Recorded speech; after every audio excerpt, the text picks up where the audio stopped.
Welcome to the KayaCast, the podcast for cannabis businesses looking to launch, grow, and scale their operations.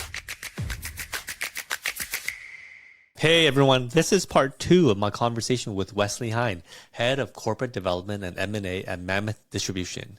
We talk about hemp, the cousin of cannabis, how hemp is impacting our industry, and what Wesley thinks we can expect with beverages. Great conversation. I hope you guys enjoy. You've been in this industry for quite some time and you've seen it all. What's happening today in the hemp market? Oh, the hemp market. It's so funny to be a cannabis executive, and the first question is what's happening in the hemp market. First to get out, we're not in the hemp market. We're a cannabis company. We're in California and New York, and we'll be launching Illinois. We're all in on cannabis. Came into the industry because I think cannabis is the most amazing plant.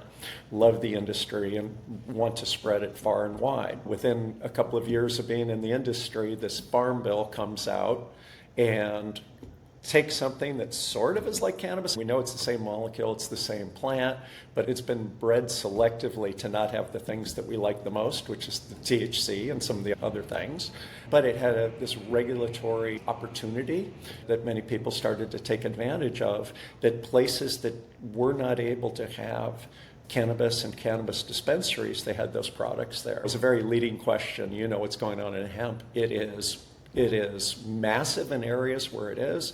It's the Wild West. If we think of cannabis as being kind of Looney Tunes and Wild West, hemp is many things over. And then state by state, in some cases it's being reeled in some cases they're trying to reel it in, and then there's a court challenge to it. Many of those have been successful, and it's being discussed at the federal level. And you can talk to 5 people who say, I've got an inside source, I know exactly what's going to happen, and then they will tell you 5 different things. I think the cannabis industry went through a chaos period, and of course, I shouldn't say the past, it's still going through this chaos period where things change, and then you have a state like Florida, and we have no idea if cannabis is going to be made really legal or if it's going to stay the medical market. Even if it passes, there could be a court challenge. It really does define chaos, and hemp is that on steroids. So it's big, it's exciting. There's a lot of problems with it. I don't think I'm overstating. Some bad actors have come in. This amazing plant that we all love. I think everybody got in the cannabis industry for it, and yet many of those products are not using naturally derived THC. They're converting over from CBD, bombarding it with heptane and some things like that. You have people completely mislabeling products, marketing to kids, all of those things, which is really unfortunate. I think, again, during this chaos phase, you get stuff like that. How do you see hemp impacting the industry today, the cannabis industry today? And maybe we can talk about a specific market that you're in. If we're talking about California, it's a really interesting thing, because one thing I think is that one of the effects of prohibition was it created a stigma. I love to walk around my 420 shirts and stuff like that, and I'm picking my daughter up from school, and occasionally a parent will look at me like, what are you doing? Where if I was wearing a Budweiser shirt or something like that, I don't think that guy, I don't want to have my daughter have play dates at their house. So there's a certain amount of stigma. I think the hemp brands, most of them in fact, they're all very new. Some have come over from cannabis. I think they've done in such a short time period an amazing job on marketing, on limited budgets, because there wasn't all these huge funds going. We've created a $250 million fund to invest in hemp brands, right? We're on our 4th fund. This is all new. So limited budgets, new distribution relationships. Some have gone with wine and spirits, a lot going with beer, going with these things. It's all this new retailers that don't know what D9 is, didn't know if it was legal, this or that.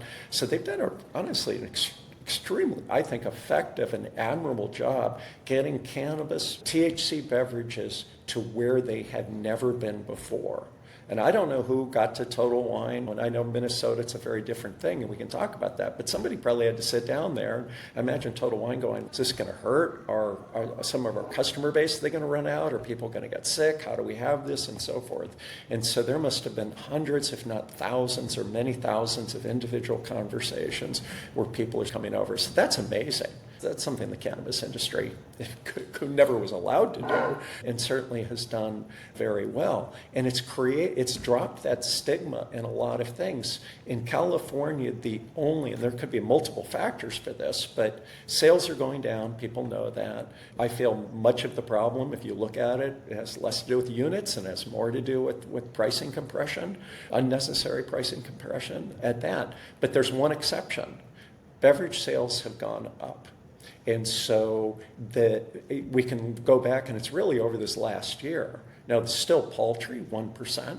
Of total sales. Maybe it's eked up a little bit beyond that, but it's impressive. And then we start coming back and go, what could it be doing that? And of course, it's just speculation, but one of the most impactful things the last 12 months has been the onset or the accessibility of hemp beverages. So in that particular way, it may have contributed to an overall rising of awareness, which of course is great. Yeah, all tides rises all boats. Yeah. Where do you see hemp going in California? It's a coin toss, right? Because we're in business with, and I'm very close with people who are all in on hemp. And as I mentioned, we're a cannabis company. We make cannabis products. We sell the cannabis dispensaries. We're in cannabis associations. I'm also in a hemp association because I do feel that it's the future. It's a big aspect of the future. I think the most important thing is to learn, understand, engage, and participate on that, as opposed to from afar and be saying, oh, those hemp people, like I come back. I really feel it is the same. It really, in many of these things, we take a canned beverage, we manufacture their beverages in California. They're a very successful hemp beverage as well. And I don't think if you asked them, you said, are you a cannabis company, are you a hemp company? They'd look at you and go, we make beverages. In some channels, the only thing we're allowed is a hemp channel. And in other channels, the only thing we're allowed is a cannabis channel. But wherever it is, we hope people enjoy their can, right? Uncle Ernie's, another beverage, number 2 beverage brand in California, another one that we manufacture at our space station division. There's multiple markets where they would not be available if they waited for the regulated market to legalize. And so they do hemp in those. I think that's a brilliant sort of strategy. So we come along California. So I hear both views, getting back to your point. And I'll sit in on a cannabis meeting, and there's this bill. It's called AB 2223. That's its number.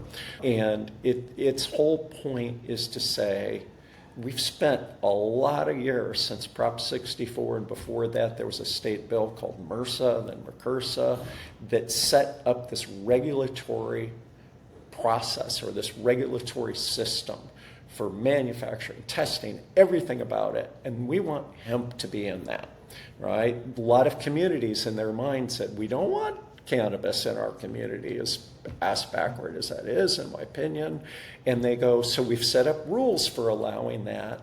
And then when that Total Wine announcement came, it really shook up a lot of the policymakers. So they have this bill.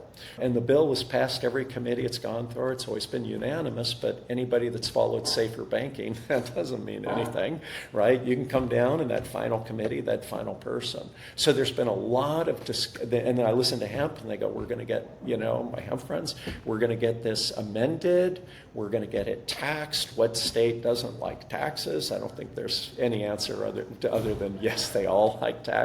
So they have a lot of reasons why. Yet the author of the bill has said, I don't want amendments on this. So which one will be? We'll probably know in a couple of weeks. It doesn't mean the governor's going to sign it. We'll get through that committee. If it gets through that committee, most people think it's got the votes. Maybe it doesn't. If it gets to the governor's desk, most people think he'll sign it since he's added a lot of amendments to it. If that happens, then in theory, now there's not one thing about California, they love to pass bills and they don't like to do enforcement. As we know, if you don't have a cannabis dispensary license, you're not supposed to retail. I could take my little web camera here and then walk out. I probably wouldn't have to go too far, and I'd go by 2 or 3 illegal dispensaries. Out in the open, big green cross, no attempt at trying to look legal. So just because this bill passes does not mean that there will be, like they're all going to go away. But most likely the Total Wines and BevMos and the liquor stores and people who have liquor licenses probably are not going to want to mess around with it, so it's going to take that away. The second thing is the person who's buying a D9 drink, right, THC drink, at a Total Wine's probably not going to go to a trap shop. All right, okay. And honestly, that'd be a little bit scary to some of the products that are probably in there on Beverage. So they're either going to not buy anything, or if the cannabis industry does their job, which I hope they do, but it's always possible they won't. But if we do, we're going to educate as many of those consumers who are at the Total Wines and liquor stores that they can go to a dispensary. Now there's an asterisk there, right?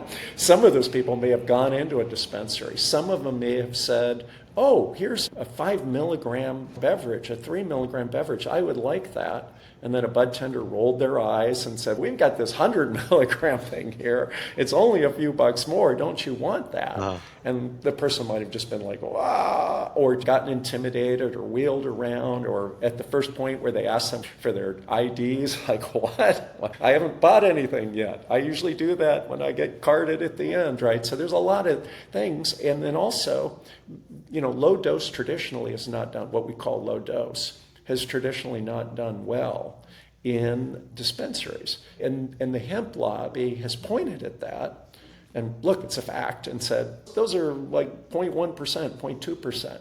But that's also not apples to apples. Because if you go in and you see something that's 5 milligrams, but right next to it something 10, 25, 50, and this cornucopia of offerings in a typical dispensary, the fact is that if you had all those choices in Total Wine, and if you had the selection that's in Total Wine in dispensaries, the numbers, I think, would change dramatically. Of course, more people are going to be buying them in a Total Wine, but the problems that exist for dispensaries doing better with low dose, and I think we need to ban the word low dose, right?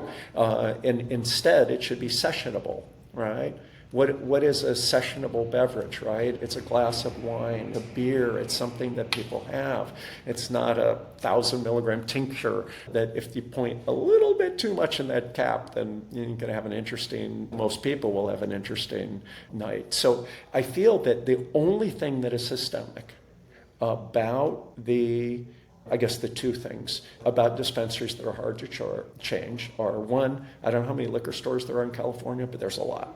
Right? There's a lot of places to do it. We only have, 1,200, 1,300 dispensaries. So one is the location. That's a problem that we can't, an industry sort of push can't change that. Over time, hopefully we can't. The other thing is the taxes. The taxes are ridiculous. We're not going to use up. Everybody who's watched this knows this. Everybody in the industry knows this. And we will have to deal with that. But as we've talked about, governments love taxes. It's really hard to get them to go the other way. So I think that back on everything else can be changed. There's nothing that stops a dispensary from have case tax. What do you see when you go into a liquor store that just seems common? You don't see one of each beverage, right, back on a wall like it's a dab or something. Go, oh, maybe I'll try that Heineken Silver. And they give you one, and you look at it. In some cases, they don't even let you touch the stuff. We'll put it in your bag, right? That's crazy. So people are used to buying beverages at liquor stores and grocery stores and so forth, refrigerated, pick things up, put them in. There's nothing in the regulations that stop that. They're used to choice, right? And what I'm hoping, if this passes, coin toss whether it does, but if it passes, I am really hoping in California that some of the hemp brands will look and go, largest beverage market in the world, or in the country, and hey, there's co-packers, we know how to do this. I'll just reformulate that I'm bringing in actual real cannabis-derived THC. And even though my sales won't be as much, I'm going to be in the market and I'm going to develop my brand, which is really the goal of what they're all trying to do. I know that there's a lot of short-sighted money being made, but the serious brands are out there and going, no, we are really developing a brand. So do it in the regulated market until the regulations change. So I hope we work with the dispensaries to make them more amenable to these. And this is the best news about it.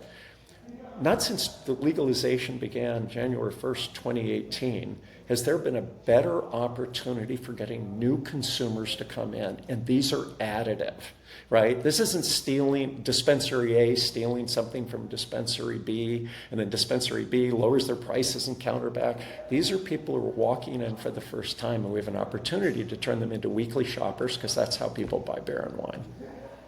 So in summary, the bill would just regulate hemp as cannabis. It's a long bill, and there's a lot of things, and it's gone in. But I think the easiest way at the highest level is it says it just pushes it into the cannabis channel. It allows dual use so that a cannabis co-packer or manufacturer could also make hemp, which always should have been allowed. It's like the standards that we have to go through to be a cannabis manufacturer is so high that, and then to get a hemp license, honestly, it's like registering your vehicle at the DMV. And so it's almost like it was quite unfortunate, a little bit crazy that having a cannabis license didn't allow you also to do hemp. But this state, despite all the illegal activity that goes on here with cannabis, and the vast majority of sales, I think, has been pretty well documented and studied, goes through all these unregulated channels. Boy, oh boy, they're worried that hemp might get mixed up or diversion or something. You want to deal with diversion, shut down the burner distros. No, we don't do that. We want to keep an eye on our manufacturers. So that will all change. They've got a date of 2017 if it passes. And I believe just the water finds its own level. Mm-hmm. This is the bill now.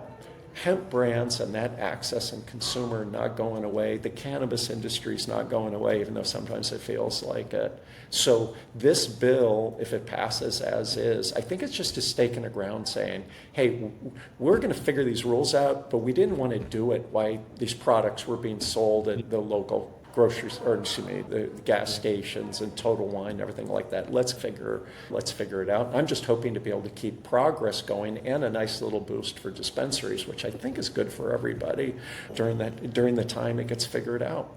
You mentioned that beverages makes up 1% of sales. Where do you see this going? That's a fun one, right? I mean, of course, the real answer is I don't know. But when I have the conversation about how I want to start selling far more beverages and low dose, call them sessionable alcohol alternatives, but in dispensaries, they'll go, they don't sell, right? Even if they're in the cannabis industry, it's like, beverage didn't sell. We tried one a few years ago, and we tried carrying them if it's a retailer. Distributors hate them because what could be a hand cart now requires a forklift, right? And then when they're doing a delivery, you can see sometimes if you're watching a cannabis delivery, guys are carrying a couple of boxes because of vape and dabs, all these things can be really it's small. also shelf space too. And yeah. So retailers are like, oh man, where am I going to put all this stuff? So for a moment, what percentage do you think it should be, right? Like really, assume we address the problems, right? We have the selection. We have these kinds of things along those lines. We have case packs, et cetera, all solvable problems. What do you think? And they're like, I don't know. I still don't think they're going to do well. Flour's so much better. I still don't think about it. And I'm like, okay, what percentage? They're like, I don't know, 10. And I'll be like, so 10x growth? And how are you not running around screaming, we have to get into that? What other category? There's no other category has a chance of 10x growth. And by the way, I think 10% is way too low. But even using those numbers, I think that it comes in. So I think the potential is immense. But I think for some, they'll have to see it in practice, right? I'd love to go to the state and go to address this immense demand that the hemp industry has created. And then we know we can't quadruple the number of dispensaries we need overnight. How about if a dispensary could open up a pop-up beverage, not require all the overhead that's associated with the event? They can just do a pop-up for what amount of time? It's beverage only, it's in cans. There's never been a case where an article came out in a school about a kid that had a backpack filled with cannabis beverages. I'd love to see those kinds of things. And hopefully those kinds of creativity, and hopefully the state comes to the party here and is a little bit more flexible because the demand is there. The question is how much of it are we going to squander? And I hope as little as possible. as always, thank you so much for listening. And please hit subscribe wherever you are. It helps the channel a lot. Until next time, take care. Thanks for listening to the KayaCast podcast. We hope you enjoyed the show. Don't forget to subscribe to our podcast in your favorite podcast app or visit our website to access the full archive of episodes from the show.